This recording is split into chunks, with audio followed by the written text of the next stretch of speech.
안녕하십니까. 경제만담의 이영진입니다. 오늘도 전문가들과 함께 얘기 나눠보도록 하겠는데요. 오늘도 알파걸 나오셨습니다. 네, 반갑습니다. 죄송해요. 저 전문가는 아니잖아요. 아, 그래? 전문가들 하지 말아주세요. 왜? 전 경제 전문가는 아니니까요. 엄청 나보다 훨씬 더 많이 한다고 댓글 달린 것 같던데. 아, 그래요? 댓글이 있긴 있어요. 아, 사과 방송 하나 해야 되겠습니다. 저는 그 경제 기자라서 그 주식 자체를 안 하거든요. 그래서 물린다는 게 어떤 의미인지 잘 몰랐는데 나중에 알았습니다. 물린다는 게 그 되게 반려견을 잇는 것보다 더 가슴 아픈 일이라는 걸 제가 나중에 알고 그것에 대해서 함부로 얘기한 거를 정말 죄송스럽게 생각합니다. 앞으로는 어떤 주식에 물렸냐는 등 그런 얘기는 다시는 하지 않겠습니다. 한 번만 용서해 주십시오. 네. 이렇게 진지하신 모습 처음이어가지고 너무 낯설죠. 전 뭐라고 얘기해야 될지. 네, 여기 진짜 전문가분 좀 소개 좀 해주세요. 자, 항상 우리에게 새로운 해안을 주시는 김종효 의사와 오늘도 함께합니다. 네. 자, 시작해 주시죠. 네, 좋습니다. 아모레퍼시픽에 대해서 좀 얘기를 먼저 시작을 한번 해볼까요? 네. 자, 화장품 대장주잖아요. 화장품 대장주 두 회사 명함이 뭐 엇갈리고 있는 상황인데 LG생활건강하고 아모레퍼시픽이 사실상 또 화장품 회사 하면 잘 모르는 분들도 떠오르는 두 곳인데 네. 근데 요즘 좀 어때요? 최근 들어서 두 종목이 완벽하게 엇갈리는 모습인데요. 과거 이 차석경 회장의 영광의 주가를 보였던, 그래서 뭐 100만 원대도 넘어가고 황제주를 넘어서 뭐 거의 뭐 초거대주로 뽑아냈던 LG생활건강은 바닥이 어디냐 싶을 정도로 빠졌다가 조금 반등 시도하다가 다시 이제 가파르게 빠지고 있는 반면 아모레퍼시픽은 그래도 조금 살아나는 모습이에요. 그래서 전체적으로 우리 시장에서 중국에 기대서 엄청나게 성장했던 두 회사가 지금은 뭔가 조금 궤를 달리하는 그런 모습을 보이고 있는데 이 전략의 선택 차이인 것 같아요. 그래서 LG생활건강은 여전히 기존의 그 영역에서 빠르게 뭔가를 전환하지 못하는 모습. 그래서 LG생활건강은 생각보다 사업가 많거든요. 아시다시피 뭐 우리의 몸을 씻는 데도 LG생건. 그렇죠. 치약, 뭐 샴푸. 그렇죠. 그 다음에 우리가 마시는 것에도 LG생건, 콜라를 포함한 여러 가지가 LG생활건강에 포함되어 있고, 그 다음에 이제 돈을 많이 뽑아냈던 게 화장품인데 여기는 아직도 확실하게 중국물을 좀 빼지 못한 것 같다 이렇게 보여지고요.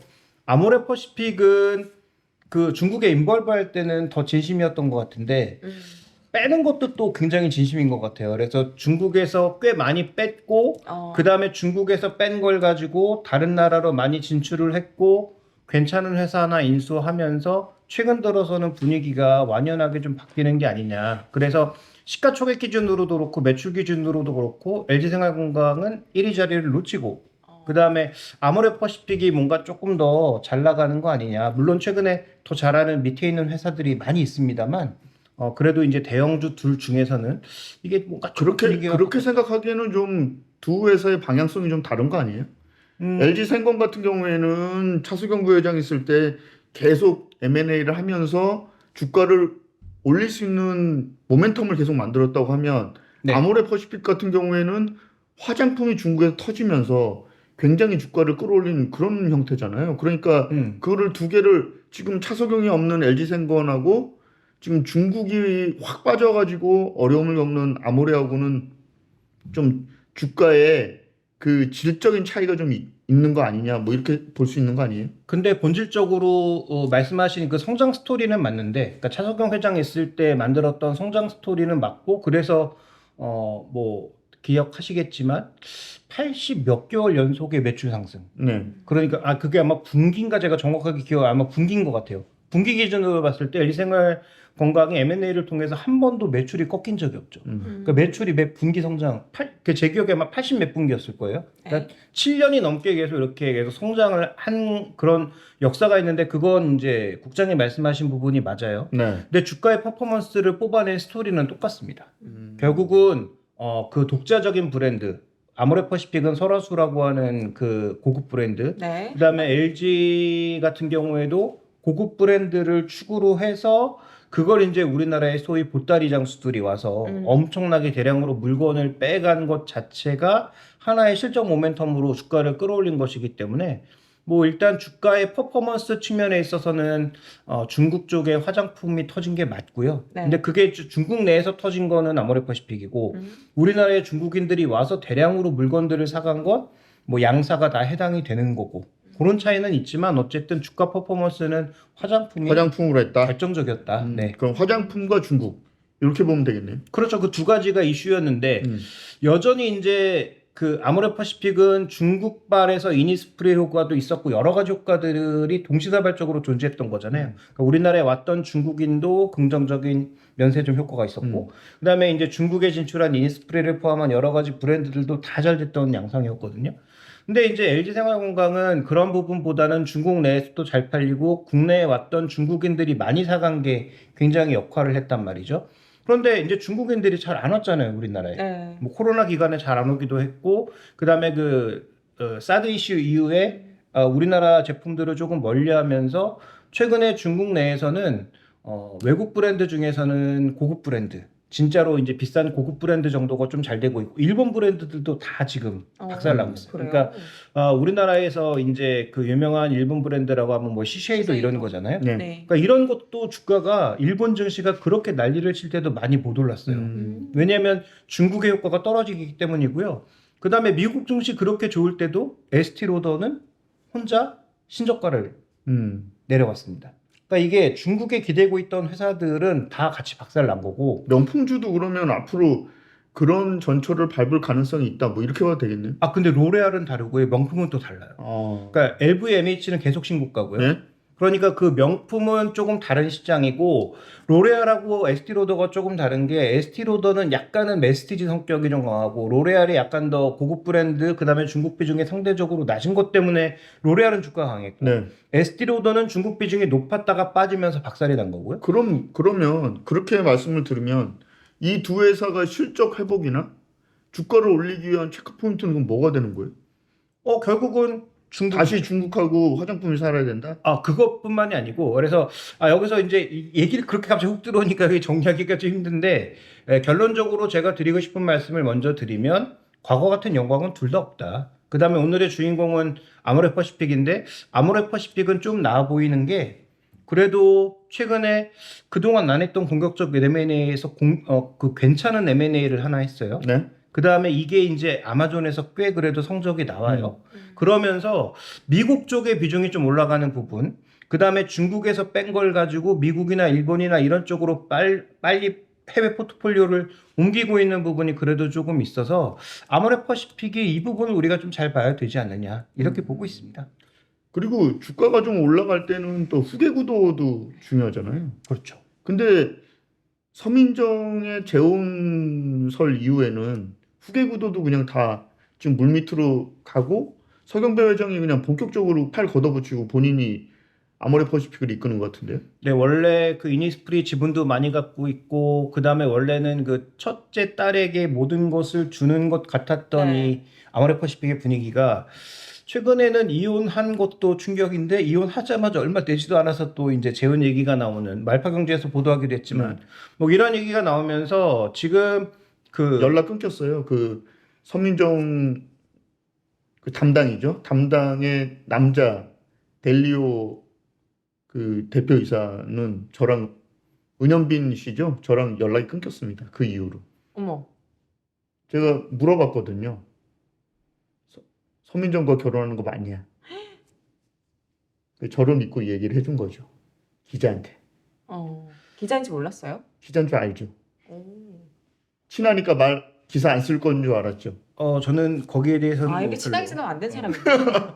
별로 말씀드리고 싶지 예. 않고 아니 어쨌든 그건 엄청 큰 사건이었거든요. 왜냐면 아니, 갑자기 서민정 담당이 아모레퍼시픽의 후계 구도에서 가장 앞서 나가고 있다. 사실상 확정이다라고 했는데 사오정 둘째 분께 계속 좀 많이 지분이 바뀌고 있는 거 아니에요? 그러니까 그렇게 돼 있었는데 갑자기 서민정 씨가 자기 지분을 막 내놓고 그다음에 자기가 계속 그 뭐 회사도 이제 그만두고 네. 막 이런 일이 벌어졌는데 그거를 어떤 기자도 왜 그렇게 되는지 알 수가 없었거든요. 미구심을 약간 그러니까 이제 공공의 이익을 위해서 말씀하신 거라는 거잖아요.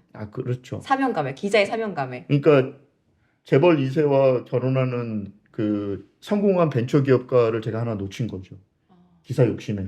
그러네. 예. 역시 사명감이 장난 아니에요. 그런 거예요. 사익 추구가 아니라 그죠, 공익 추구였네 이 사람이. 아무래도 어쨌든 주가 변동이라든지 이런 것들이 영향이 있을 수가 있으니까 그걸 위해서 이제 뭐 터뜨리신 거 아니에요 미리. 근데 어쨌든 뭐 그런 걸 서민정 씨가 뭐 그동안에 보여준 게 감사합니다 이사님. 네, 보여준 게 뭐 이렇게 크게 없기 때문에 뭐 그분이 뭐 갑자기 드랍됐다고 해서 뭐 주가에 미치는 영향이 제한적이긴 했지만 뻔히 보이는 후계 구도가 뭔가 바뀔 수 있다라는 것은 뭐 나중에 지켜봐야 될 포인트고요. 뭐 말씀하셨다시피 지금 둘째로 뭔가 가고 있는 것 같기는 한데 네. 과거 이제 서민정 씨가 이렇게 부각됐던 것처럼 부각되진 않는 모습. 그렇죠. 오히려 최근 들어서는 뭐 말씀해 주셨다시피 서경배 회장의 행보가 좀 더 빨라지는 그런 모습을 보여주고 있어서 어쨌든 차세대로 지금 넘어가는 구도보다는 서경배 회장이 좀 더 그립을 잡고 가는 구도가 될 가능성이 높아 보이고요. 근데 실제로 그렇게 되면서 했던 의사결정들 몇 가지가 오히려 더 잘하고 더, 있죠. 예, 예. 예, 주가에는 힘이 되고 있는 모습이어서 저는 그 부분은 또 긍정적으로 평가하고 있습니다. 그럼 서경배 회장의 경영을 좀 긍정적이고 괜찮다라고 평가하시는 거네요. 일단 그 코스닥스 아시죠? 네, 코스닥스가 뭐 전소미 씨가 뭐 모델로서 나와서 저는 뭐 이게 무슨 브랜드인가 했는데 실제로 아모레퍼시픽이 인수하기 이전부터 잘하고 있었고 나름 기능성 화장품으로 인정받으면서 지금 아마존에서 순위로 들어가고 있는 양상이에요. 네. 근데 국내 지금 중소형 그 회사들 중에서 갑자기 이제 작년 하반기에 주가가 많이 오른 종목군들의 특성을 한번 쫙 살펴보면 중국에 기대지 않았고 그 다음에 OEM, ODM을 하고 있거나 중국이나 미국에 하고 있거나 이렇게 원재료를 제공하는 업체들 혹은 자체 브랜드로 아마존에 스며들어서 아마존에서 화장품에서 1, 2위를 달성한 그런 종목군들이 전체적으로 강세였거든요. 그러니까 작년에 LG생활건강과 아모레퍼시픽은 주가가 정말로 이렇게 때려 맞아도 되나 싶을 정도로 주가가 하락했던 반면 작년에 코스메카 코리아, 클리오, 그다음에 뭐 한국 콜마를 비롯해서 기존에 ODM, OEM 납품했던 회사들, 원재료 제공했던 회사들,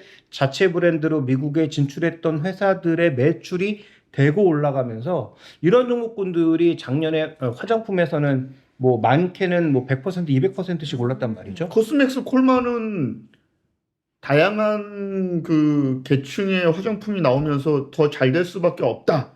이런 의견들이 많았잖아요. 그렇죠. 그런데 거기도 그 소위 화장품 대장주가 존재했을 때는 그렇게 시장에서 큰 자리매김을 하지 못했어요. 그런데 중국에서 자체 로컬 브랜드가 올라온 것도 오히려 도움이 된 거죠. 왜냐하면 우리나라 고급 브랜드가 거기서 영향력을 발휘했을 때는 자체 브랜드, 중국의 로컬의 자체 브랜드가 힘을 내지 못하니까 뭐 이 콜마나 코스맥스에서 제공했던 그런 매출의 증가분이나 이익의 기여도 자체가 크게 영향을 미치지 못했는데 중국 로컬 브랜드는 올라왔는데 여기 중국도 약간 그런 거 있잖아요. 뭐 몸에 쓰는 거, 그 다음에 먹는 거, 그렇죠. 이런 것들은 중국 거를 좀 잘 못 믿는. 그래서 중국 브랜드에 대한 선호도는 올라갔지만 원재료는 어디 거인지 좀 확인하는 그런 그렇죠. 게 있단 말이죠. 왜냐면 개별 화장품들이 요새 되게 많이 생기잖아요.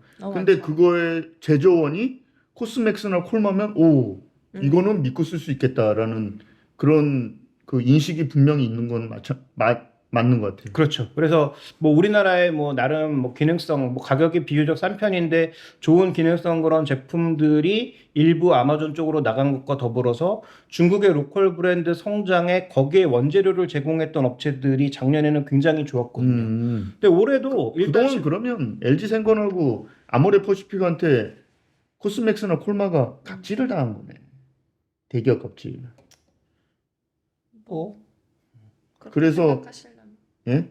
아니 그러니까 그래서 이익이 둘 다 또 내 편 안 들어주는 거야? 아니, 네, 그 코스맥스하고 콜만 같은 경우에는 일정 부분 그 저가 브랜드 쪽에서는 그런 납품이 있었는데 고가 브랜드 이런 쪽은 이익을 다 가져가기 위해서 그런 쪽의 재료를 거의 쓰지 않았어요. 그래요? 네, 그래서 뭐 중저가 브랜드 아니면 LG생활건강이 인수한 그런 브랜드, 나름 중저가 브랜드에서는 콜마나 이런 쪽에서 외주해준 부분이 분명히 있었지만 네. 근데 뭐 고가 브랜드 뭐 후라든지 나름 잘 나갔던 그런 브랜드까지 영향을 미치지 못했기 때문에 그렇구나. 네, 실제로 그쪽 이익은 그러면 아모레하고 LG생건은 그러면 자기네들이 모든 걸 다 갖고 있는 그런 회사인가요? 그러니까 제품 개발부터 아니 중저가는 뭐 ODM, OEM을 하죠. 가지고. 그런데 이제 그쪽은 나름 그 자신들의 브랜드력으로 그동안 커버했던 게 있었지만 그게 이제 중국 로컬 브랜드가 성장하면서 거기서 이제 다 그립을 놓친 거고 그 다음에 고급 브랜드는 자기네들이 개발하고 자기네들이 프로모션해서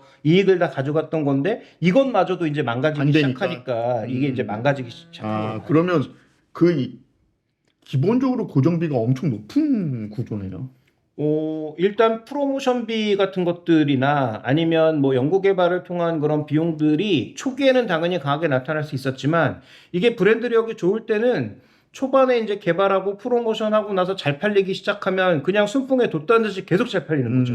그런데 이제 그게 안 팔리기 시작하니까 다른 게 다 말씀하신 대로 부담으로 고정비가 확 올라가는 거죠. 다 부담으로 돌아오는 거죠. 그렇죠. 아니 그래서 이게 무슨 문제가 LG생활건강의 주가가 이제 뭐 이런 표현 좀 안 좋은 표현이지만 그 고점에서 떨어지기 시작한 맛이 가기 시작한 가장 핵심 포인트가 뭐냐면 호텔신라라든지 네. 이런 면세점에 집어넣을 때 어떤 얘기가 돌았냐면 이게 벌써 작년 얘기예요. 작년 한 연초 봄 정도에 나온 얘기들인데 그 소위 이제 우리가 왕홍이라든지 아니면 그 보따리 상들 중에서 엄청나게 크게 하시는 분들 있잖아요. 중국에서.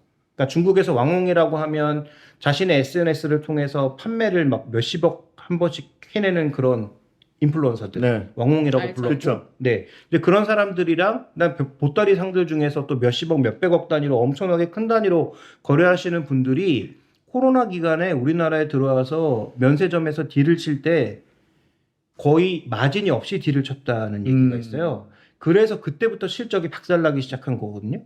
근데 그렇게 한번 가격을 깎고 나니까 다시 가격을 올릴 수가 없는 거죠. 그 다음에 한번 그렇게 꺾인 판매를 끌어올리려고 하니까 엄청난 프로모션비가 들어갈 수밖에 없는 거예요. 그러니까 이제 LG생활건강은 그게 회복이 안 되는 거고 상대적으로 중국에서 힘 빼고 다른 쪽으로 힘을 불어넣었던 아모레퍼시픽은 상대적으로 좀 나을 수 있었던 거죠. 그렇군요. 우리 근데 결국 중국 얘기하고 있잖아요. 네. 해외 시장에 중국 말고 나타난 성과는 없어요? 일단 아까 말씀드렸던 중소업체들은 미국이나 일본 쪽의 개별적인 진출을 통해서 분명히 성과를 내고 있고요.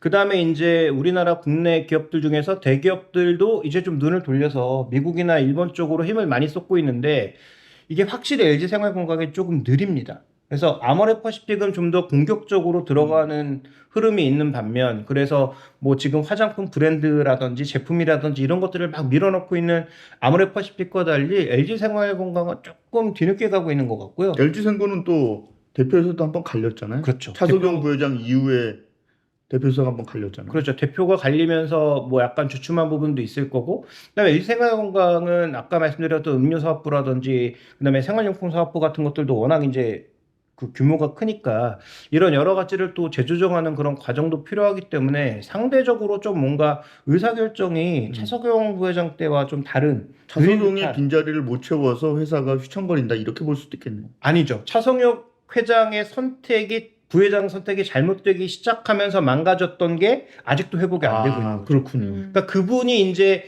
잘했을 땐 너무 잘했지만 그러니까 그분이 조금씩 뭔가 그립이 떨어지기 시작하면서 망가지고 있던 걸 다음 분이 와도 쉽게 수습이 안 되는 거라고 보는 게 좀 더 정확한 것 같고요. 그 다음에 서경부 회장이 그립을 잡고 가고 있는 아모레퍼시픽은 예전만큼의 영화가 돌아올 가능성은 없지만 그래도 미국, 일본 쪽의 비중을 높이기 시작하면서 그래도 조금씩 나아지는 부분이 있다. 이렇게 보는 게 조금 더 합리적일 것 어떤 같습니다. 외국의 논문을 보니까 70세가 넘어가면 그 경영자도 판단력이 흐려질 가능성이 굉장히 높기 때문에 그 전에 은퇴를 하는 게 회사를 위해서 제일 좋다. 뭐 이런 게 있었거든요. 근데 차석용 부회장은 제가 알기로는 70세가 넘어서 LG 생건에서 이제 물러나신 걸로 알고 있거든요. 그 전에 했던 그 계획들이 아마 좀 영향을 미친 게 아닌가. 뭐 이런 생각 드네요. 근데 뭐 제가 그분 편을 들어드리고 싶은 건 아니지만 네. 어쨌든 그분의 선택이 잘못된 부분도 물론 당연히 있겠죠. 그런데 그 정치적인 이슈가 중국과의 정치적인 이슈가 강하게 작용하면서 또 우리 매출이 떨어진 부분도 있기 때문에 그분 입장에서 보면 좀 억울한 측면도 있다. 근데 그렇게 따지면 현대차가 중국 시장에서 20%에 육박하는 점유율을 하고 있다가 사드 문제로 정치적인 이슈가 생겨서 중국에서 그 모든 걸 다 잃었지만 지금 미국 시장이나 유럽에서 그리고 전기차로 완전히 전세를 뒤집은 사례가 있잖아요. 네. 그러니까 그걸로만 얘기하기는 좀 어렵지 않을까? 그렇죠. 아니, 그러니까 저도 그 뭐 전략적 실패가 있었다는 건 인정해야 되는데 네. 억울한 부분도 있다라는 거죠. 그러니까 하긴 뭐 뭐 중국 오리는 그 분명히 전략적 실수였죠. 현대차도 5년 이상 헤맸으니까요. 아무튼 요즘 보니까 또 외국인 관광객이 많이 늘었어요. 확실히 그렇죠. 네. 지하철 타고 뭐 이래도 보면 정말 이만한 짐가방 들고 쇼핑 많이 하시는 게 보이긴 하거든요. 네. 네, 요즘 이렇게 외국 관광객이 많이 늘어나고 있으니까 면세점이나 또는 올리브영 빼놓을 수가 없죠. 네. 어때요? 이들 뭐 효과 좀 볼까요? 올리브영 얘기 잠깐 말씀드리면요.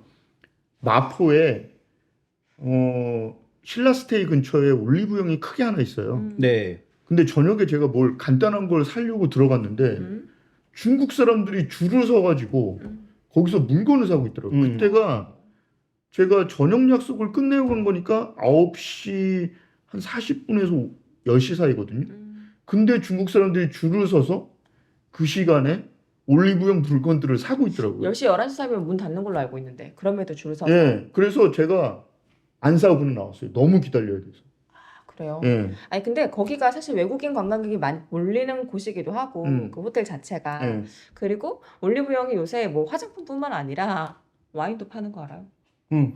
이제 어마어마해. 그렇기 때문에 아마 화장품뿐만 아니라 우리나라에 뭐 와인부터 시작해서 그 시간이면 뭐 살 게 많으니까 거기서 기다리는 거 아닐까요? 그러니까 뭐 이제 그 해외에는 뭐 굉장히 보편화되어 있는 드럭스토어가 우리나라에 지금 올리브영 빼고는 경쟁자 자체가 사라졌기 때문에 그렇죠. 롭스 네, 롭스도 이제 뭐 거의 사라졌다라고 네. 봐야 돼요. 잘안 롯데 보여요. 백화점에도 이제 롭스가 안 보이는 것 같은데. 없었어요. 네. GS에서 하는 건 뭐죠? 왓슨.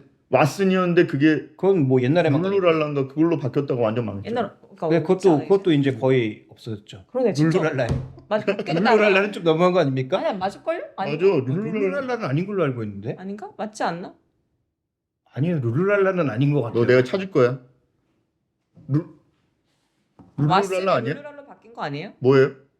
룰루랄라는 아닌 걸로 저는 확실히 알고 있습니다. 그래요? 네. 찾아보자.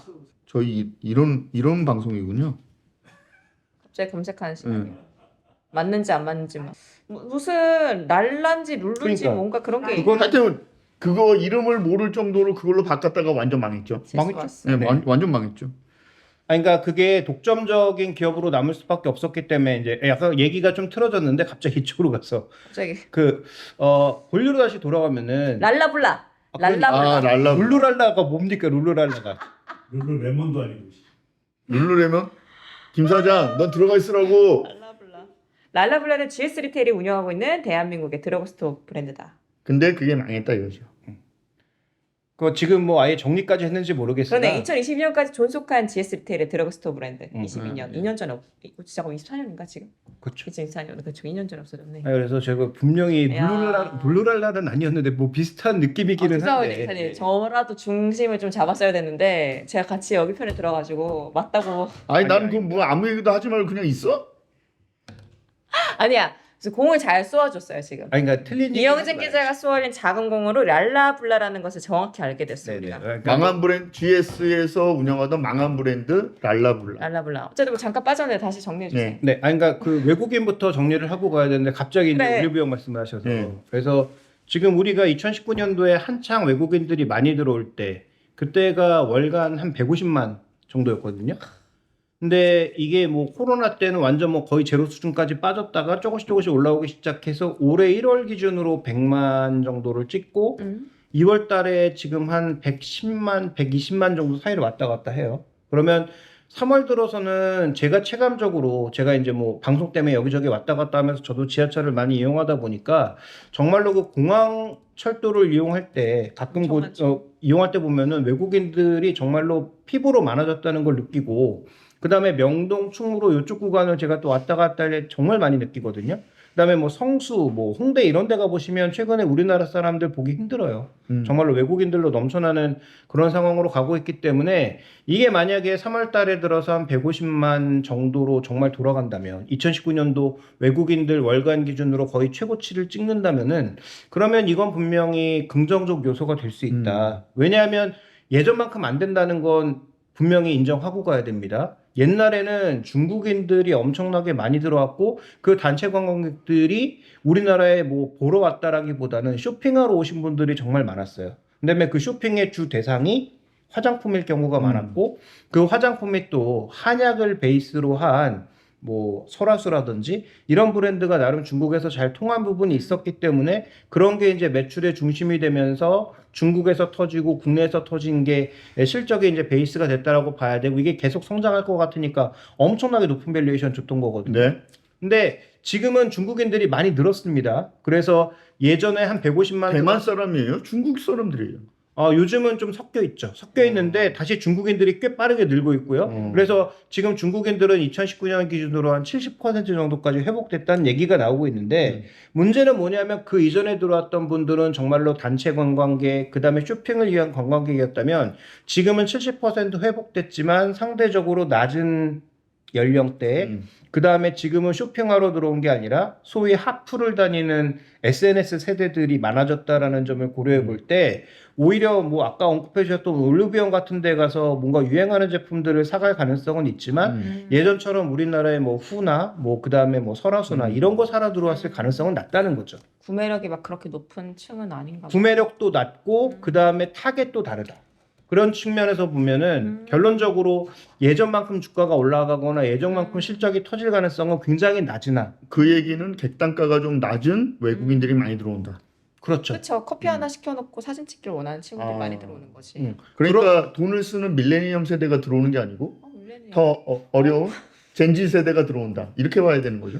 그렇기는 한데 그 이제 중요한 것은 어쨌든 그렇다고 하더라도 중국인들이 다시 오기 시작하면서 네. 과거의 주가는 정말로 뭐 엄청나게 빠진 상황이기 때문에 네. 그 중국인들이 들어온다는 모멘텀으로도 면세점이라든지 그 다음에 뭐 카지노라든지 네. 아니면 일부 이런 화장품에 대한 일부 소비 증가 가능성은 충분히 있기 때문에 저는 조금의 주가 반등은 더 나타날 수 있다. 그래서 지금 가장 민감하게 움직이는 게 어디냐면 카지노예요. 카지노. 네. 왜냐하면 카지노가 지금 좋은 이유가 뭐냐면 일본 쪽 사람들이 꾸준히 들어와서 일본 애들이 지금 쓰고 있는 돈이 그래도 일정 부분 동일하게 나타나고 있습니다.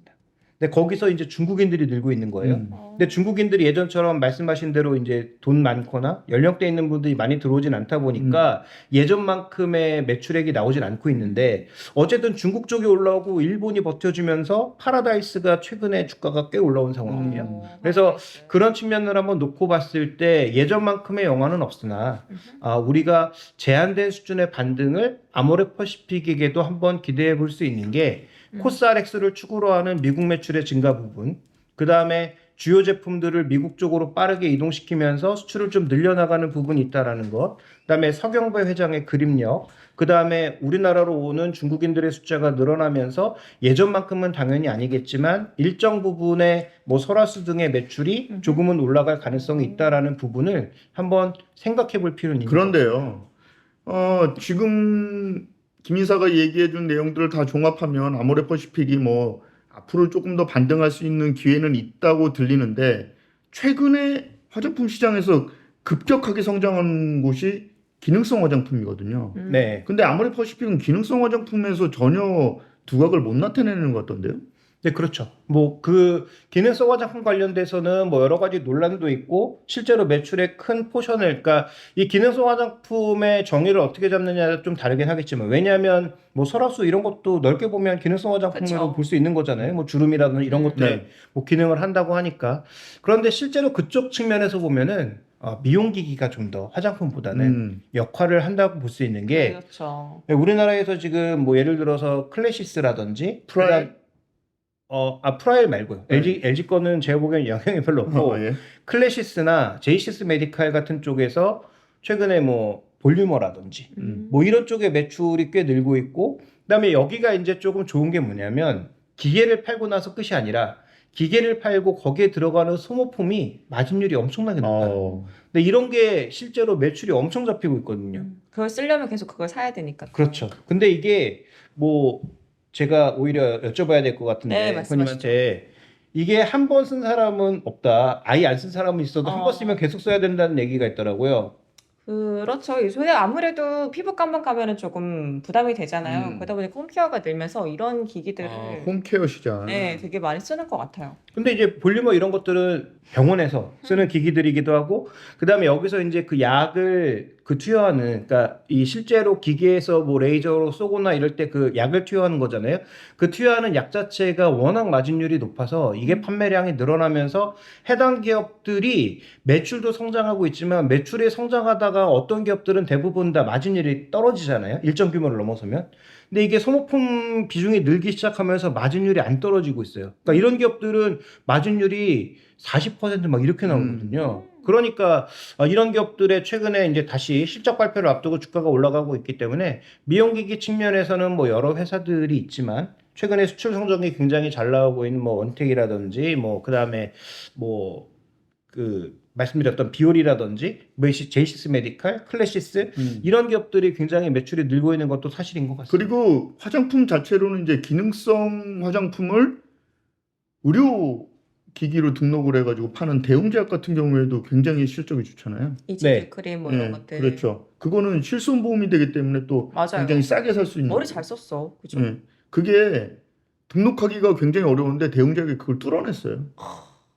그 어려운 걸. 그렇죠. 그러면서 그 시장도 이제 제약사들이 앞다퉈서 그 시장에 막 진입을 하고 있더라고요. 근데 어쨌든 그 미용이라고 하는 것은 우리가 뭐 남자들도 일정 부분 네. 최근 들어서 뭐 하지만 어쨌든 여성들에게는 세대를 가림없이 항상 뭐 하두기 그러니까. 때문에 그와 관련돼서 기능성이 뭐 좋다면 그다음에 실제로 효과가 있다면 뭐 판매량에 대해서는 우리도 소득이 많이 늘었고 또 소득이 네. 늘어나고 있는 국가들에서의 선호도는 여전히 강하게 나타날 수밖에 그러니까 없다. 하이엔드 30만 원짜리 제품을 사느니 LG생건이나 아모레퍼시픽의 하이엔드 제품을 사는 사느니. 곳이니 대웅제약에서 나온 실손보험이 돼서 뭐 10,000원, 20,000원에 살 수 있는 기능성 화장품이 있다 그러면 원래 당연히 그 가격이 아니니까. 그렇죠. 원래 그 가격도 아니고 그러면 당연히 이지드를 사겠죠. 근데 이제 문제는 그게 실손보험이 해외는 안 되니까 해외로 이제 매출에는 한계가 있죠. 맹점이. 그래도 모를 국내 수가 시장에서는 왜냐하면 LG생건이나 아모레퍼시픽은 절대 강자였는데 그 시장을 갉아먹는 요인이 될 수 있는 거죠. 그래서 의외로 의료기기 업체가 그렇게 했기 때문에 좀 획기적이다라는 걸 말씀해 주신 거고 네. 외국인 입장에서는 썩 그렇게 도움이 되지는 않아요. 그러니까 이제 아까 얘기 드렸던 실손이 클래시스나 아니니까. 제이시스 메디컬은 국내 매출보다는 해외 매출의 증가가 핵심이거든요. 근데 네. 아까 언급드렸던 대로 LG생활건강이나 아모레퍼시픽의 주가가 가장 화려하게 갔을 때도 결국은 중국이라고 하는 해외 매출이 그러니까 얘네가 내수주가 아니라 수출주야가 이제 가장 크게 주가 상승에 기인한 거니까 네. 그래서 아마도 이제 말씀하셨던 대웅제약의 이지듀는 여러 가지 좋은 부분이 있지만 만약에 그게 우리나라의 그 보험과 결부돼서 가는 것이라면 우리나라 사람이 아니면 받을 수 있는 혜택은 제한적이니까 그럴 그 수 이제 매출의 한계 있겠네요. 정도는 봐야 되겠죠. 이제 마무리 질문해 주시죠. 네, 그러면 이제 아모레퍼시픽이 최근에 이렇게 호재를 반영하면서 주가도 참 많이 올랐습니다. 증권사 평가와 또 우리 이사님께서 보는 적절한 밸류에이션이 있을 것 같은데요. 네, 최근 들어서 주가가 좀 올라가기 시작하면서 평가가 좀씩 후해지는 것 같아요. 그래서 뭐 낮추기만 했던 목표 주가가 최근 들어서 다시 조금씩 올라가고 있는데 저는 이 종목은 목표 주가가 얼마나가 중요한 게 아니고 네. 밸류에이션 배수가 중요한 것 같아요. 네. 그러니까 이 종목이 다시 이제 더 이상 매출이 빠지는 회사가 아니라 다시 성장하는 회사로 바뀐다라고 보면은 그러면 거기서부터 어느 정도의 배수를 받는 게 적정하냐를 따져보는 게 좋은데 네. 저는 PR은 20배, 그 다음에 PBR은 2배 정도가 적정하다라고 봅니다. 그래서 미국 쪽으로 다시 일정 부분 매출을 늘리고 어느 정도 실적을 받을 수 있다고 본다면 지금 증권사에서 추정하는 목표가보다는 조금 낮게 보이는데요. 지금 추정 PER이 벌써 30배가 넘고 있어요. 올해 실적 기준으로. 올해 EPS가 4,100원 정도가 나오는데 벌써 주가가 13만 원이니까 30배 받는 거예요. 과거에 뭐 50배 넘게 받았기 때문에 그 정도까지 갈 수 있지 않느냐라고 예상하신다면 그거 보기엔 제가 너무 오버인 것 같고요. PB 기준으로 봤을 때는 지금 한 1.7배 정도 수준까지 올라와 있는데 이게 만약에 2배까지 간다고 보면은 한 15만 원 정도까지의 반등은 열려 있다라고 봐야 되는데 그런 분석이라면 네. 말씀 중에 죄송하지만 LG생건은 아직 답 없고 아모레퍼시픽은 팍 빠졌는데 찔끔 오른다. 뭐 이런 건가요? 그런데 찔끔이라고 보기 어려워요. 왜냐하면 저점이 10만 원 아래였거든요. 근데 벌써 지금 한 13만 원 넘게 올라왔어요. 그러니까 작게 올라온 건 아니고 뭐 15만 원 정도까지 올라간다면 저점 대비해서 거의 한 70% 올라오는 상승률이기 때문에 물론 고점에서 빠진 걸 생각하면은 아직도 굉장히 부족하지만 그건 앞으로 서경 부회장과 아모레퍼시픽이 채워야 될 몫이고 제가 생각하는 것은 지금 정도의 성장에서 우리가 합리적인 주가를 고려해 보면 PBR은 2배 정도, 그다음에 PER은 20배에서 25배 정도를 생각해 볼 수 있는데 지금 올해 지금 실적 성장을 증권사에서 예상하는 정도로 봤을 때는 벌써 30배가 넘었기 때문에 이익 관점은 더 올라와야 되고요. 그다음에 PB 관점에서는 아직은 상승 여력이 조금은 남아있다. 그래서 제가 보는 것은 상승 한계가 조금 더 남아있기 때문에 추가 상승은 가능할 것으로 본다. 이렇게 결론 짓고 싶습니다. 알겠습니다. 네. 저희가 준비한 내용은 여기까지입니다. 다음 주 이 시간에 다시 뵙겠습니다. 감사합니다. 저희 경제환담 구독, 좋아요. 알림 설정 꼭 해주십시오. 열심히 하겠습니다. 파이팅!